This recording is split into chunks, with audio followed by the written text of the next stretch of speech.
Okay, so I'm looking at website portfolios, um, specifically for writing, but also just kind of like general work. But the ones I'm going to look at for this critique are um, authors and bloggers.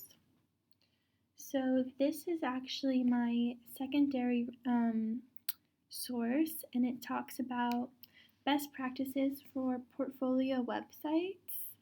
And I think it's interesting how it talked about using mostly visuals, even with written work, and how it also talks about logos and branding yourself, because part of what I want to do with my project is to kind of create a personal branding statement and have a website where I can put all my work and kind of like feature myself and sort of as um, like a resume portfolio thing, but all in one website. So I'm going to look at this is Elizabeth Gilbert's website. She's an author. She wrote, she has a lot of books actually. These are all her books, but she's really known for Eat, Pray, Love, which is like a travel memoir book, which I personally love the book, and I want to write a travel memoir at some point. So I'm looking at her website to get ideas about what I could do with mine. So when you open the website, here's her bio. It's kind of long, um, in my opinion, for a website, but it's here. And then you can click on her books, and it has all of her books here that have been published. The events tab is interesting. It talks about like when she's on tour. Yeah, this one is about her book club, which she is able to connect to people through, which I think that's also neat. And her social media, of course. This is her newsletter, and then contact is mostly for like publicity or to reach her publisher. It's not so much to like reach her directly, since she's a pretty popular author. I think I'm not actually sure there is any way to reach her directly. I guess maybe direct message on Instagram.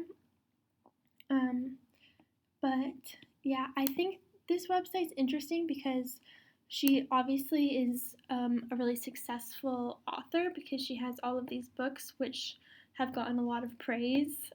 You can like click on each one, and it says over 10 million copies sold. So I feel like that's pretty successful. But I think the website in general is a little bit bland. There's not that much color to it, and there's a lot of wording.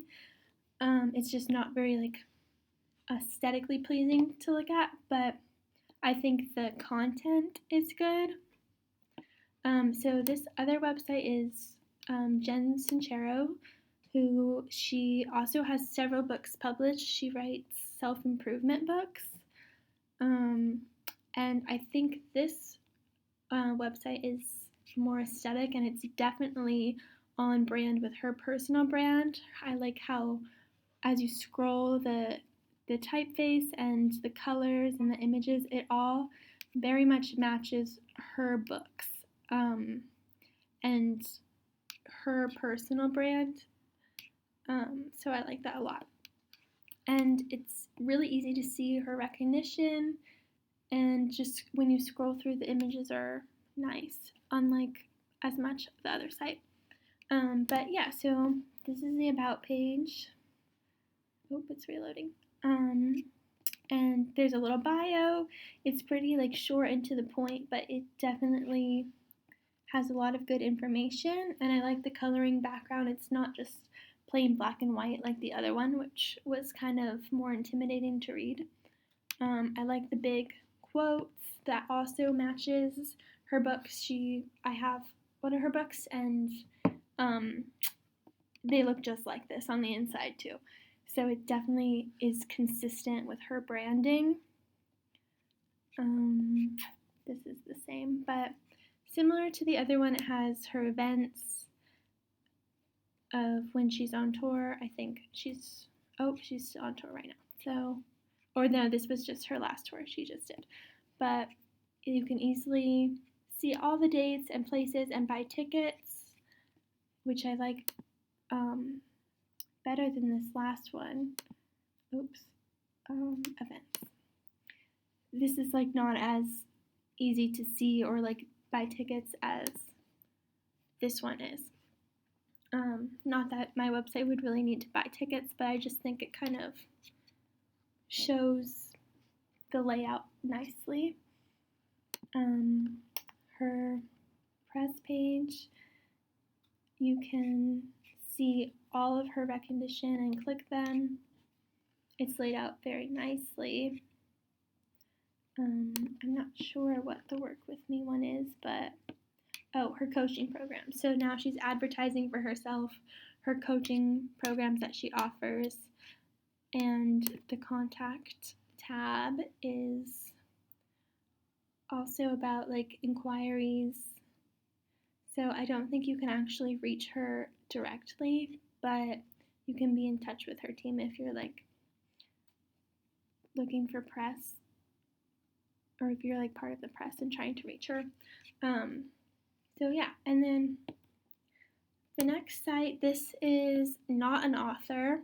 I'm kind of like looking at a variety since I'm not a published author, but I would like to possibly be one someday. So the website I would be making would be kind of a portfolio setup where that I can build as I go and do more work and publish more pieces. I can add them in. This one's interesting because it's just very much focuses on graphics, and it's nice as you scroll through. It's a little bit harder to navigate since the menu bar at the top is like, it just kind of scrolls you through the page, but it is fun to explore it, and the graphics are very nice to look at. And you can see like her work. She's an artist and a graphic designer, so it's important that her site represent the work she does. And you can see even at the bottom, like it's very, very detailed. And the last one is a travel blog. So I also am really passionate about traveling and experiencing different cultures, and I like to share that experience. So I definitely want to incorporate that into my professional work at some point. So I also looked at this travel blog, which is very nice. I like how it's easy to navigate. Everything is labeled and really clear. And the pictures are also nice. And everything is on brand with this like kind of like scrapbook journal, travel, passport looking theme to it. So I think that's nice. I think this is a good example of a personal website. I suppose it's maybe less professional since there's a lot of photos of her, and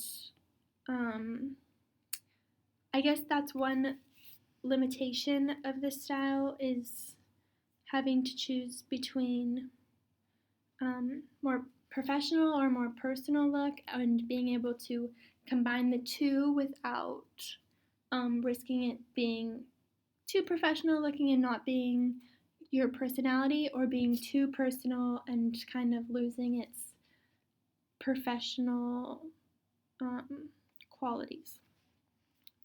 So yeah, I think this genre is able to communicate well personality and accomplishments.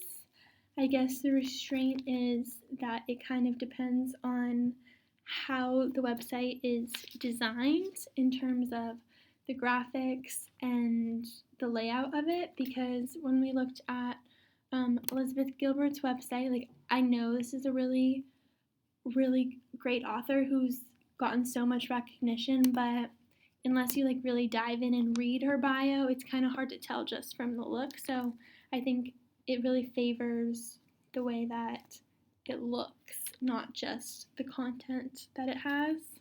No, I mean like the textual information content, but the overall aesthetic of it. So, sorry, I think I'm just checking over my notes.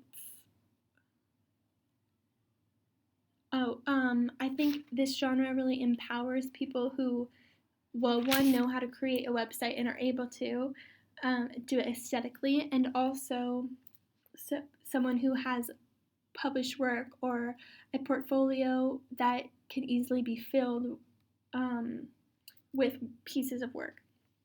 I guess if making a portfolio, if you don't have much published work or much experience, is more challenging because it will be